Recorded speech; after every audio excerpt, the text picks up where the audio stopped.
Given that the Fallout series is set in a post-nuclear wasteland, it's no surprise that its games often play host to some freaky locations. As it turns out, living in a post-apocalyptic hellscape breeds plenty of craziness, desolation, and violence, so there's no shortage of spooky places to chance upon in this series. Here, we'll be talking about some of the scariest locations in the mainline numbered Fallout series. Suffolk County Charter School, Fallout 4. Let's start off with a bang, because Suffolk County Charter School is one of the creepiest places in Fallout history, no question. The school is crawling with ghouls who were once students of the school and were part of the Nutritional Alternative Paste program, which essentially replaced their food with stuff that wasn't healthy eating by any means. The experiment went awry and the resulting ghouls would go on to haunt the building. Dunwich Borers, Fallout 4. This old mining quarry is about as welcoming as it looks. It's already teeming with ghouls who were once workers in these quarries who lost their minds. But this location has a far more sinister secret as well. As it turns out, the management once used the mines as a front to lure many workers and their families in, who were then used as sacrifices. Learning these truths through flashbacks in the Dunwich Borers is a truly chilling experience. Metro Tunnels, Fallout 3. Metro tunnels in post-apocalyptic settings are old friends, and Fallout 3 makes use of these in pretty solid fashion. The subway network of Washington, D.C. is mazy, dark, and terrifying. Making your way around it through the darkness and its winding paths is hard enough as it is, but then the game throws some nasty beasts and super mutants at you, and it becomes even more of an ordeal. The Glow, Fallout 1. Back before the nuclear war, the Glow used to be the West-Tech research facility and used to work on biomedical sciences and advanced weaponry. During the war, however, the facility took a direct hit from a nuclear warhead, and what was left behind was nothing more than a massive gaping hole in the ground. The combination of the nuke and what used to be in the facility turned the entire area completely poisonous and teeming with radiation. Pikmin Gallery, Fallout 4. Pikmin's gallery packs a lot of punch with its own little backstory, and it does so very effectively. Immediately upon entering the gallery, you'll see all manner of spooky, hellish paintings and pictures. Here, Pikmin himself is being held captive by raiders, and once you rescue him, he thanks you in his creepy tone, rewards you with his blade, and leaves. The very blade he uses to kill his victims, whose blood he uses to paint his paintings. Dunwich Building, Fallout 3. Dunwich Building shares some of its name with the Dunwich Borers from Fallout 4 and is just as creepy of a location, if not more so. The building, which is owned by the same mining company in fact, is overrun with ghouls. One ghoul in particular, Jamie Dexter Palabras, retains a shred of his humanity, which somehow makes him even crazier and more unhinged. Ghost Farm, Fallout 2. Once you've peeked behind the curtain and know the truth of the ghost farm in Fallout 2, it's hard to find it scary. All those crucified bodies and twisted corpses scattered everywhere are actually just props put up by the slags, who would also coat themselves with a glowing fungus, all to scare off intruders. But when you first lay eyes on these ghostly sights, it's hard not to be a little freaked out. Milton Parking Garage, Fallout 4.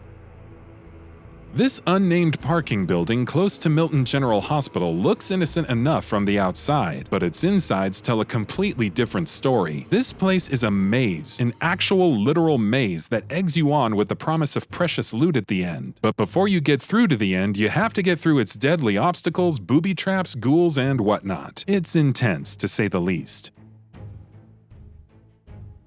Museum of Witchcraft, Fallout 4.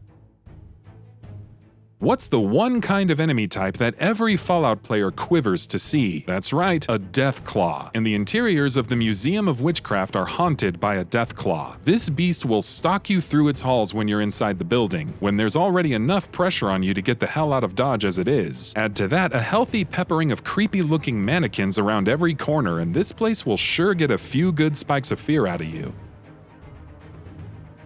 NECROPOLIS, Fallout 1. The name is pretty self-explanatory here. Necropolis is a dead city, completely dead. It's unpopulated and completely silent, and anyone who tries to go into the city and settle down either catches radiation poisoning and dies, or simply disappears. The culprit is, of course, a pack of ghouls infesting the city's sewers, but even knowing that, venturing into the city is no less scary. Vault 75, Fallout 4. Throughout the course of several Fallout games, we've visited more than a few vaults, and the overwhelming majority of them has carried the baggage of a tragic story. Vault 75 is definitely among the spookiest of the lot. Marketed before the war as a place exclusively for gifted students and their families, as soon as the bombs fell, the students and their families were separated, and the families murdered, to preserve a strong gene pool. This was followed by torturous experiments done upon the students, which also included harvesting those who proved to be valuable and culling those that did not. ANDALE, Fallout 3.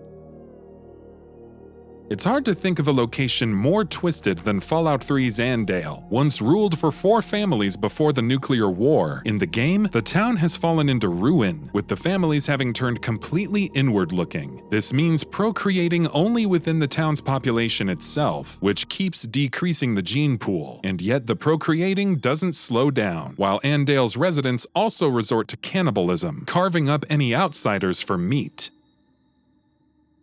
Parsons State Insane Asylum, Fallout 4.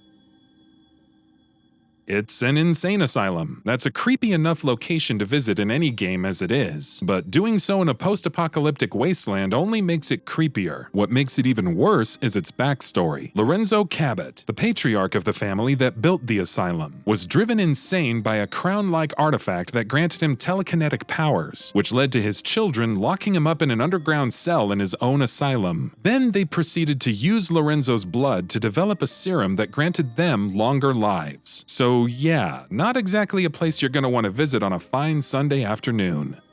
Turtle Dove Detention Camp, Fallout 3. Making an appearance in Fallout 3's Point Lookout DLC, the Turtle Detention Camp doesn't look like a very friendly place, because it isn't. Soldiers were tortured here, creepy ghouls roamed the area, disturbing sights in the immediate vicinity of the camp, and an all-around spooky atmosphere are more than enough to send a chill up your spine. Sacred Bog, Fallout 3. Yet another entry from Fallout 3's Point Lookout DLC. The Sacred Bog puts you through a hallucination sequence which is downright creepy. You will see strange visuals in the form of dolls tied up on poles, ghost ghouls that will attack you, and dead bodies of people you know from Capital Wasteland. It all ends with a bomb explosion, and you'll find yourself right at the front of the Sacred Bog. And that about does it for this video. If you enjoyed what you watched and want to see more from Gaming Bolt, please hit the subscribe button. Also, don't forget to switch on the notifications bell icon next to it. That way you'll never miss any of our videos. Thanks for watching.